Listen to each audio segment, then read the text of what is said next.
আৰাধ্যা হাঁহিছ তোৰ আইডিয়াবোৰ শুনি শুনি আজি মোৰ এই অৱস্থা বেমাৰৰ ভাও জুৰি জুৰি দিনক দিনে ঘৰত সোমাই সোমাই আমনি লাগিছে আৰে কিমান আৰু এই অভিনয় কচোন ইমানকে চিঞৰিছ কিয় কোনোবা শুনিব একো নহয় অ এইখিনি সময়ত এইফালে কোনো নাহে আৰু আহিলেও দৰ্জাত নক কৰিহে আহিব আৰাধ্যা ক'ত মাকৰ ঘৰলৈ গৈছে দেউতাকৰ গাটো বেয়া হেনো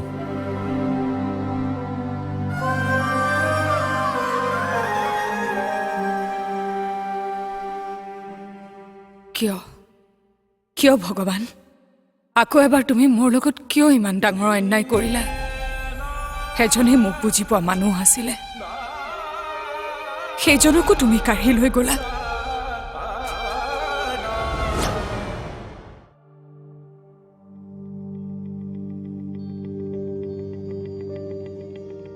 দাদা তই ৰেডি হলি অঁ মা মাও ৰেডি হৈ আছে সোনকালে কৰিব দে মাক দেৰি হৈছে নহয় দাদা তই অলপ সাৱধানে থাকিবি কিয় পাহৰি নাযাবি তই যে মেমৰি লছৰ অভিনয়হে কৰি আছ হাই ইমান জোৰকে নকবি কোনোবাই শুনিব ইয়াত কোনো নাই পেহী মাৰ ৰুমত আছে চা দাদা তাত তই বহুত মানুহ লগ পাবি যদি ভুলক্ৰমে মুখৰ পৰা আগৰ কথাবিলাক ওলাই যায় সকলো শেষ ইমান দিনৰ তোৰ কষ্ট মুহূৰ্ততে শেষ হৈ যাব তই চিন্তা কৰিব নালাগে দে মই সকলো মেনেজ কৰিম হৈছে তোৰ মেনেজ মোৰ আগত জানো ধৰা পৰা নাছিলি আৰু তাত যদি মোৰ নিচিনা কোনোবা স্মাৰ্ট মানুহ ওলাই যায় সেইবাবে মোৰ দায়িত্ব তোক সোঁৱৰাই দিয়া হ'ব তই মোক শিকাই থাকিব নালাগে মই জানো নহয় আচ্ছা ৰচোন ৰ কেতিয়াবা কেতিয়াবা মোৰ এনেকুৱা লাগে যে তই মোৰ ভনী নহয় মইহে তোৰ সৰু ভাইটি দিম মই এইকাৰণে সোনকালে যাব বিচাৰিছোঁ আৰাধ্যাৰ কাৰণে এইখিনি কঠোৰ সময় আৰু এই কঠোৰ সময়ত মই আৰাধ্যাৰ সাহস হৈ তাইৰ ওচৰত থিয় হ'ব বিচাৰোঁ যা মাক সোনকালে মাতি দে দেৰি হৈছে নহয় ওলাই আছে জানই দেখোন মা মানুহজনী শ্ল' তাতে আকৌ পেহীও আছে জানো কি আলোচনা কৰি আছে পেহীয়ে আলোচনা নকৰে পৰ চৰ্চাহে কৰে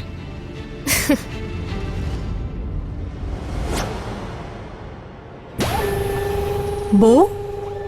হা এতিয়াও কথাটো ভাবি চোৱা সময় আছে ইয়াত ভাবিবলগীয়া কি আছে অনিৰ শহুৰেক ঢুকাইছে সিটো যাবই লাগিব তেতিয়া অনি থকাৰ কাৰণে মই কথাবোৰ নক'লোঁ কিন্তু মই ভাবোঁ অনি এতিয়া তালৈ যাব নালাগে কিয় তুমি নাভাবিবা ইয়াত মোৰ কিবা স্বাৰ্থ জড়িত আছে মই অনিৰ ভালৰ কাৰণেই কৈছোঁ ডাক্তৰে কি কৈছিলে মনত নাই ডাক্তৰে যে তাৰ ব্ৰেইনত এতিয়া ষ্ট্ৰেছ দিব মানা কৰিছিল এতিয়া তালৈ গ'লে বিভিন্ন মানুহ লগ পাব বিভিন্নজনে তাক বিভিন্ন প্ৰশ্ন সুধিব আৰু কিছুমানেতো পুৰণি কথাবোৰ খুচৰিবলৈ ল'ব তেতিয়া কালি ৰাতি কি অৱস্থা হৈছিল মূৰৰ বিষত এতিয়া যদি সেইবোৰ কথা আকৌ শুনে তেতিয়া ডক্তৰে তাক আৰাম কৰিবলৈ দিছে যদি এই অৱস্থাত তাক তালৈ লৈ যোৱা ভগৱানে নকৰক যদি কিবা এটা অঘটন ঘটে কি হ'ব ডক্তৰে কি কৈছিলে তাৰ ব্ৰেইনত বেছি ষ্ট্ৰেছ দিলে সি মানসিক ভাৰসাম্য হেৰুৱাব পাৰে তুমিয়েতো কৈছিলা মোক তুমি পাহৰি গ'লা কি মাকহে তুমি ল'ৰাটোৰ বাবে অকণো চিন্তা নাই চিন্তা আছে যদি বোৱাৰীৰ কাৰণে অনি নগ'লে বেচেৰী আৰাধ্যাই দুখ পাব এইটোকে ভবা নাই জানো কিন্তু অনি গ'লে কি হ'ব পাৰে সেইটো হ'লে তুমি ভবা নাই তুমি ঠিকেই কৈছা মেনকা মই ভবাই নাছিলোঁ মাক হিচাপে সন্তানৰ প্ৰতি মোৰ দায়িত্ব প্ৰথম তাৰ পিছতহে আন সকলোবোৰ মা দেৰি হৈছে মই আহি আছোঁ ঠিক আছে যোৱা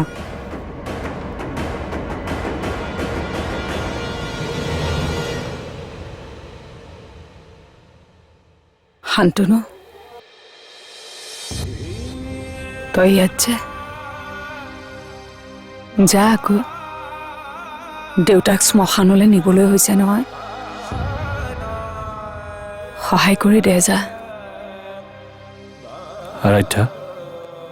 যা সোনকাল কৰ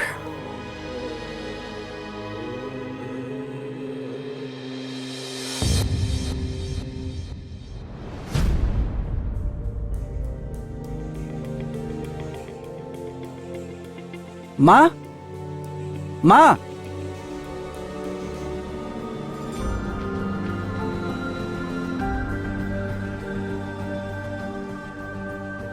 অনি মা তুমি বহুত দেৰি কৰিলা ব'লা এতিয়া মই যাম অনি ৰিমলিও যাব কিন্তু তই যাব নোৱাৰ কিয় মই কিয় যাব নোৱাৰো তোক কালি ডাক্তৰে কি কৈছিল মনত নাই তেওঁ তোক ৰেষ্ট ল'বলৈ কৈছে তালৈ গ'লে তোৰ এনেই কষ্ট হ'ব এইখিনি কষ্ট মই কৰিব পাৰোঁ মা মা গাড়ীতে আহিব গাড়ীতে যাব তাত কি কষ্ট হ'বনো দাদাৰ ৰিমলি তই মনে মনে থাক মই যি কৈছোঁ সেইটোৱে হ'ব তুমি ক'লেই নহ'ব নহয় আৰাধ্যাৰ দেউতাক ঢুকাইছে মই নগ'লে কেনেকৈ হ'ব আমি যাম নহয় আৰু মানুহবোৰে জানে তোৰ অসুস্থতাৰ কথা তই নগ'লে কোনেও বেয়া নাপায় মই আনৰ বাবে নাযাওঁ নহয় মই আৰাধ্যাৰ বাবে যাম আৰু এইখিনি সময়ত মোৰ প্ৰয়োজন হ'ব তাইক অনি মই তোৰ মাৰ হওঁ তই মাৰৰ কথা শুনিবই লাগিব আজি যদি আৰাধ্যাৰ দেউতাকৰ সলনি তুমি ঢুকালাহেঁতেন মই যদি অসুস্থ অৱস্থাত দূৰত থাকিলোহেঁতেন তেতিয়া কি ঘৰত নোহোৱাকৈ থাকিলোহেঁতেন মই ইমান স্বাৰ্থপৰ তুমি কেনেকৈ হ'ব পাৰিলা মা মাকবোৰ স্বাৰ্থপৰ নহয় অনি যি কৰে সন্তানৰ ভালৰ বাবেই কৰে মই মৰাৰ সময়ত তই যদি অসুস্থ হৈ দূৰতো থাক নহয় প্ৰথমে মোৰ মনে তই সুস্থ হোৱাটোৱেই কামনা কৰিব হ'ব দে নালাগে মোৰ অন্তিম সময়ত তই মোক দেখা কৰিব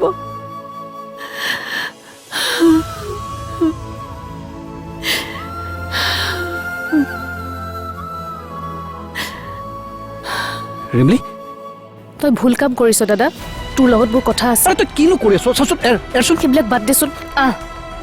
আৰে ৰিমলি কি হৈছে তোৰ ৰিমলি আৰে ৰিমলি এৰচোন ৰিমলি শুনচোন কি হৈছে তোৰ ৰিমলি তই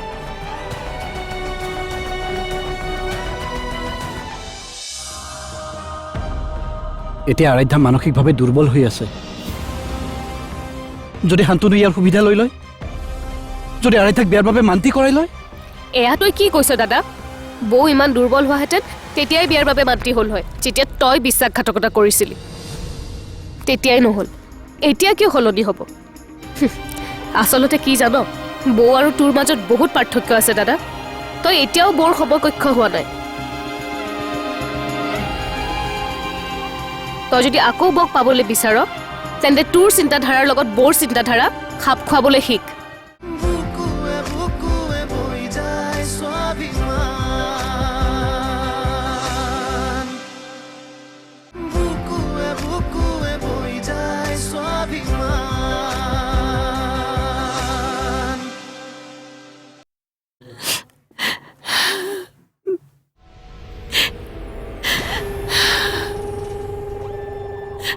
কি হ'ল বৌ সন্তানৰ ভাল ভাবি সন্তানৰে অপ্ৰিয় হৈ পৰিলোঁ আজি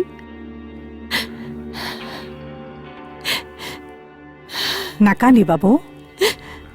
মই তোমাৰ দুখটো বুজি পাইছোঁ কিন্তু কি জানা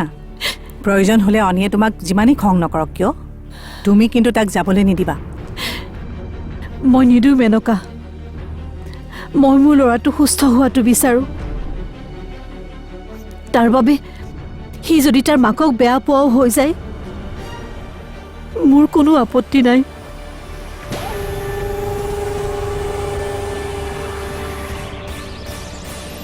দাদা তই এইবোৰ কি কৰিছ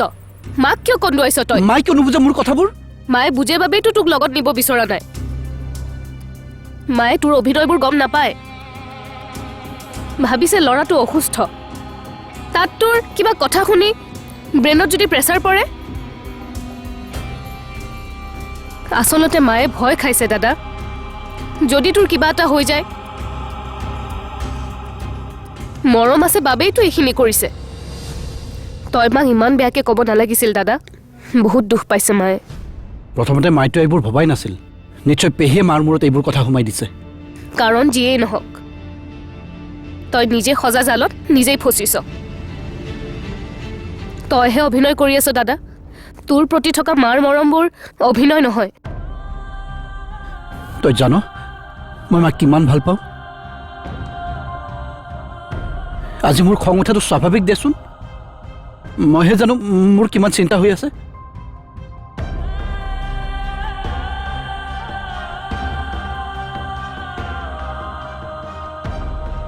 এতিয়া আৰাধ্যা মানসিকভাৱে দুৰ্বল হৈ আছে। যদি শান্তনু ইয়াৰ সুবিধা লৈ লয়, যদি আৰাধ্যাক বিয়াৰ বাবে মান্তি কৰাই লয়। এয়া তই কি কৈছ দাদা?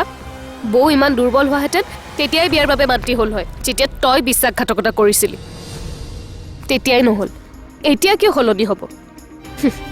আচলতে কি জান, বৌ আৰু তোৰ মাজত বহুত পাৰ্থক্য আছে দাদা। তই এতিয়াও বৌৰ সমকক্ষ হোৱা নাই। তই যদি আকৌ বৌক পাবলৈ বিচাৰ, তেন্তে তোৰ চিন্তাধাৰাৰ লগত বৌৰ চিন্তাধাৰা খাপ খুৱাবলৈ শিক।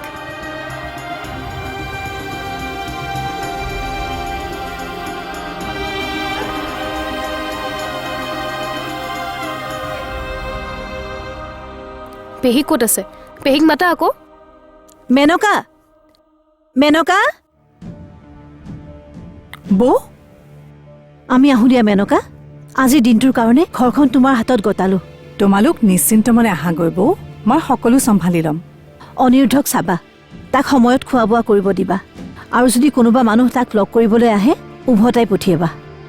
আমি নথকাত তাৰ ওচৰলৈ কোনো মানুহ যাব নালাগে। হ'ব দিয়া। আৰু যদি কোনোবাই ফোন কৰে, দাদা ঘৰত নাই বুলি ক'বা। বাপৰে, এইবোৰ কথা মই জানো দে। অনিৰুদ্ধৰ দায়িত্ব মোৰ, তই চিন্তা কৰিব নালাগে। তুমি দায়িত্ব লৈছা কাৰণেইতো সমস্যা। আচ্ছা বৌ, তোমালোক বাৰু কিমানমান সময়ত পাবাহি? এতিয়া দেখোন ওলাওঁতে পলম হ'ল। তাততো অলপ সময় থাকিবও লাগিব।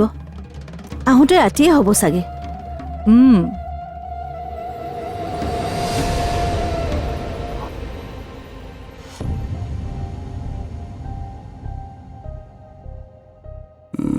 মা, তেতিয়া মই তোমাক তেনেকৈ ক'ব নালাগিছিল।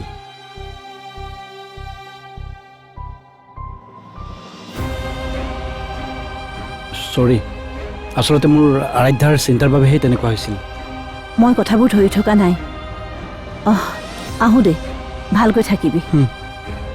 ৰেমলি, ব'ল।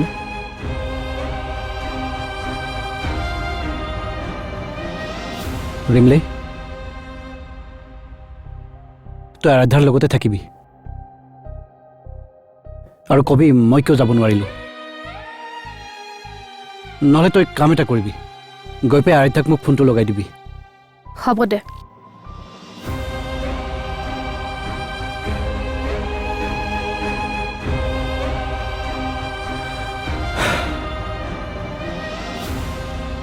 বেচেৰা, ঘৈণীয়েকৰ ওচৰলৈ যাবলৈ নাপায় মনটো মাৰি পেলাইছে চা।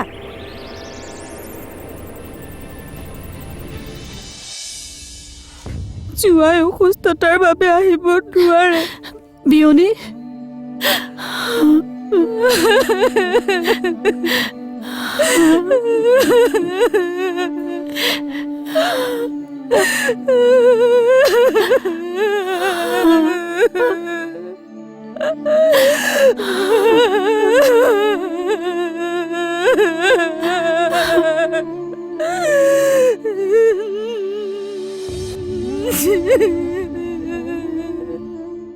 বুকুৱে বৈ যায় স্বাভিমান,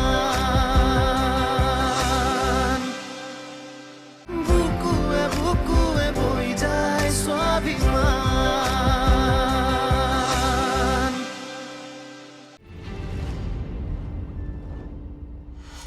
জোঁৱাই অসুস্থতাৰ বাবে আহিব নোৱাৰে। বিয়নী,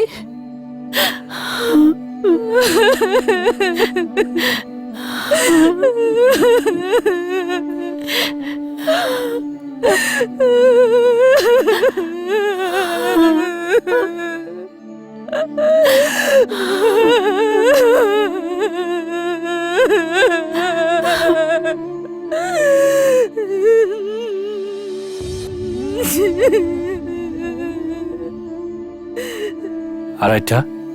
আহ।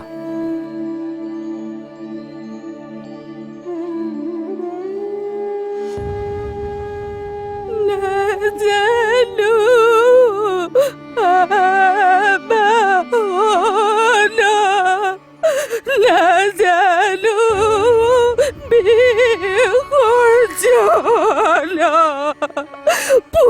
দুটা মন্ত্ৰ নাজানো কি চিতা এতেকে পৰমেশ্বৰ ডাকবলো চৰণতা মোৰ গতি দিবে উচিত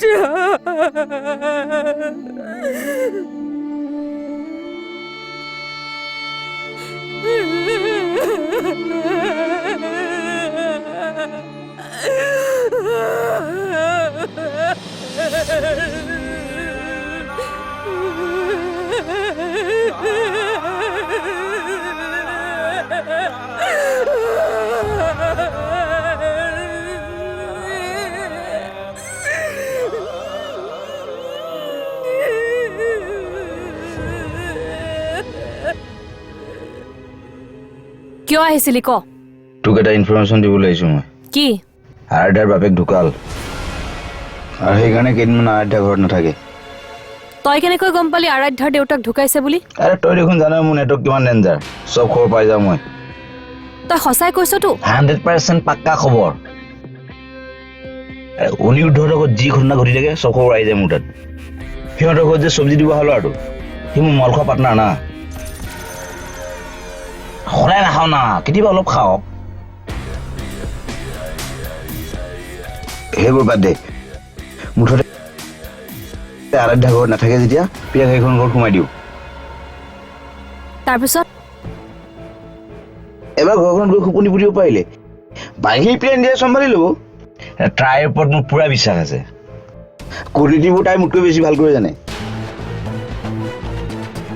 এতিয়া কথাটো হ'ল এই কামটো আমি ভালদৰে কৰিব লাগিব আৰু মই 2 নম্বৰী মানুহ 2 নম্বৰ ষ্টাৰ্ট কৰিম আৰু তই হ'লি পুলিচ তই 1 নম্বৰ ষ্টাৰ্ট কৰিবি নাম নাম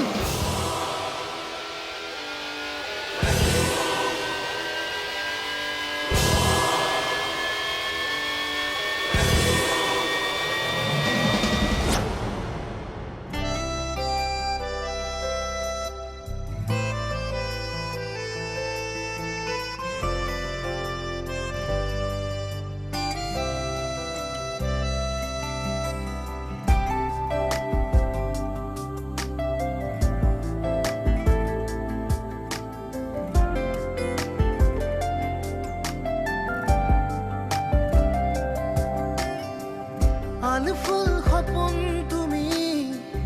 আছু ফুলৰ দাপোনকে চাই জোনবেলি তৰাকে সাবতি আলফুল সপোন তুমি আছু ফুলৰ দাপোনকে চাই জোনবেলি তৰাকে সাবতি